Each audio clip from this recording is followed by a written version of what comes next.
Dit is Radio 6. Soul and jazz. Het was wel een kort nachtje, maar ik ben sowieso al kort te slapen. Dus, is dat zo? Hoeveel uur slaap je dan op een nacht? Nou, een uurtje of 6. Oh, en soms ook een uurtje of 12, zeg maar. Dus het is in het weekend. Wel, Nou, in het weekend moet jij natuurlijk altijd spelen. Hey, goed dat je er bent. In het kader van de Zwarte Lijst. Nou ja, in dat kader waren jullie gisteren ook bij De Wereld Draait Door. En daar zong jij ook nog even. If you were worried about where and how been or who I saw, and what club I went to with my home, please, baby, don't worry, know that you got me. Daar hebben we meteen al een tip voor de Zwarte Lijst te pakken, denk ik. You Got Me van The Roots. You Got Me, ja. Wat een mooie combi was het trouwens, man. Met Maarten van Brugge en en Paul van Kessel inderdaad, ja. plannen gemaakt. Nou, het was wel echt heel erg tof om te doen, weet je. En nou, we kennen elkaar inderdaad nog niet. En, dus het was ook wel spannend. Van, nou ja, 's middags gebeld, last minute nog even wat in elkaar zetten. Nou ja, dat ging hartstikke goed. En 5 was wel goed. Dus, Ja, dat vind ik zo magisch. Muzikanten die bij elkaar gaan zitten en die dan even in een kwartiertje zoiets in elkaar tikken. Want dit was gewoon diezelfde dag nog... Dat was in de uitzending, hadden we dit in elkaar gezet. Ja, fantastisch. Hey, goed dat jullie er weer zijn.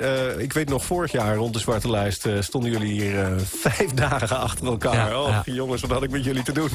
Nou, we hebben er heel erg van genoten en heel erg veel aan gehad. Dus, wij hebben er in ieder geval ook heel erg van genoten. Ja, toen deden jullie ook, en dat was eigenlijk jullie idee. En nou, dat hebben we een beetje voortgezet dit jaar. Mashups uit de Zwarte Lijst. Leg het nog even uit, Vincent. Nou ja, mashups uit de Zwarte Lijst. Je doet meerdere liedjes uit de Zwarte Lijst. Omdat wij hadden zoiets van, kunnen niet kiezen of zo. Dus we dachten, we gooien alles gewoon lekker in een track en op een hoop. En dat is wat er gebeurt. Allemaal korte stukjes uit songs uit de Zwarte Lijst. Ja, fijn. En uit welke categorie zijn jullie... Ik denk dat jullie dicht bij huis zijn gebleven. 90s hiphop? Ja, dat doen we vandaag. Ja. Dat dacht ik al. Nee, goed dat jullie er zijn. Gaat het goed trouwens met de band? Had ik nog niet eens gevraagd. Ja, lekker bezig? Lekker bezig. Veel spelen deze zomer. De festivalacten, zo'n beetje? Ja, lekker veel festivals inderdaad. Er staan een stuk of 50. Ook 50? Weer, ja. En ook weer... Halleluja.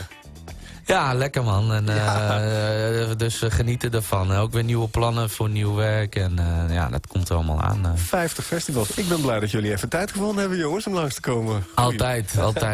Dat vind ik leuk. Ja, man. Hey, wat ga je als eerste doen? We beginnen met een... het zijn eigenlijk meerdere tracks. Alleen, we doen eigenlijk 2 tracks. We hebben hier de Apple Bump van Tribe Called Quest. En er zit een Killing Me Softly in verwikkeld. Omdat die sample er natuurlijk in zit. Dus ga dat checken. Maar je kan ook zeggen dat het origineel van Roberta Flack erin zit. Je moet gewoon eigenlijk helemaal niet te veel verklappen. Je moet gewoon gaan maar gewoon spelen.